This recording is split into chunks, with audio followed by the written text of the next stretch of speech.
Hola a todos, mi nombre es Erandi. Hoy les voy a platicar sobre un artículo que me encontré en la revista muy interesante. El tema es Colapso mundial y los problemas económicos mundiales. Bueno, nos comienza diciendo que China será la economía más grande para el 2050, seguido de India, dejando en tercer lugar a Estados Unidos. En el ámbito económico actual, no lo vemos tan positivo, puesto que en el 2016 se tuvo la menor tasa de crecimiento después de la gran recesión del 2009. Sin embargo, la ONU calcula que el Producto Bruto Mundial se expandirá un 2.7% en este año y un 2.9% para el 2018. Y bueno, en un colapso anunciado, tenemos como ejemplo a Venezuela, quien sufrió la crisis petrolera mundial, pues esta impactó en su economía, dejando muchos problemas en su país, como fueron el desabasto de alimentos y medicinas, el bajo precio del barril de petróleo, la caída de su moneda, el bolívar, y la inestabilidad política. Este es solo un ejemplo. Sin embargo, tenemos otros como la crisis económica y financiera de Grecia, el aumento del valor del dólar estadounidense, que hace una desapreciación de muchas otras monedas en el mundo, el desplome del precio del petróleo y altas tasas de desempleo.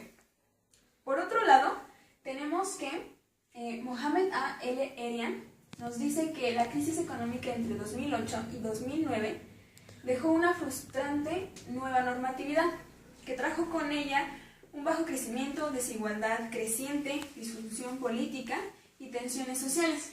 Además nos dice que los problemas económicos se presentan principalmente por las intervenciones políticas masivas por parte de los bancos centrales y las innovaciones tecnológicas.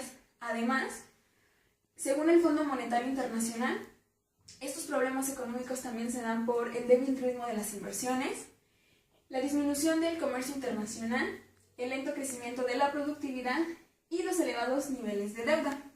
También menciona otros dos temas muy importantes, los cuales son el bajo precio de las materias primas y los conflictos geopolíticos. Cambiando un poco el tema, la firma de la consultoría de la PwC nos dice que hay un punto importante que no debemos dejar de lado, que es la perspectiva económica global, pues esta es beneficiosa para responsables políticos y empresas en áreas como pensión, cambio climático, vivienda, alimentación, transporte, etc.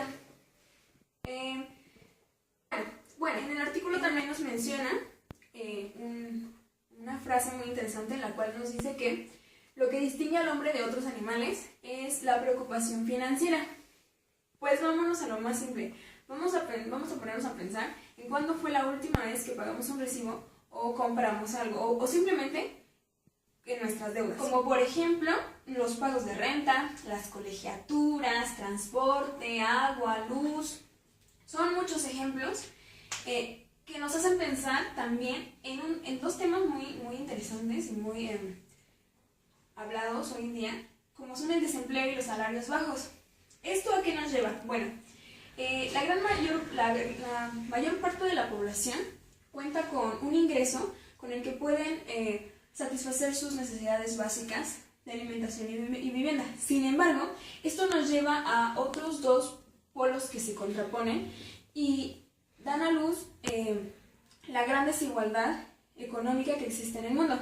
Estos dos polos son, el primero, que 836 millones de personas viven en pobreza extrema en el mundo y no cuentan con el ingreso para satisfacer sus necesidades básicas como la alimentación, vivienda, entre otras, educación. Y bueno, esto no se trata solo de un ingreso que no logran obtener, va más allá de eso, va en que estas personas tienen malnutrición, un acceso ilimitado a la educación y discriminación. Y bueno, de acuerdo con la ONU, esta nos dice que la pobreza tiene dimensiones muy grandes, pero nos habla principalmente de las causas que la provocan, como son el desempleo, la exclusión social y la alta vulnerabilidad a los desastres y las enfermedades o epidemias. Avanzando un poco más en el artículo, se espera que a largo plazo la economía mundial sea impulsada por los mercados emergentes y los países en desarrollo. Estos países, según la PwC, se estima que México, China, Brasil, India, Indonesia, Turquía y Rusia tendrán una tasa de crecimiento promedio del 3.5%, más elevada que países de primer mundo o potencias mundiales como Canadá, Estados Unidos, Alemania, Italia, Francia, Japón, Reino Unido, etc.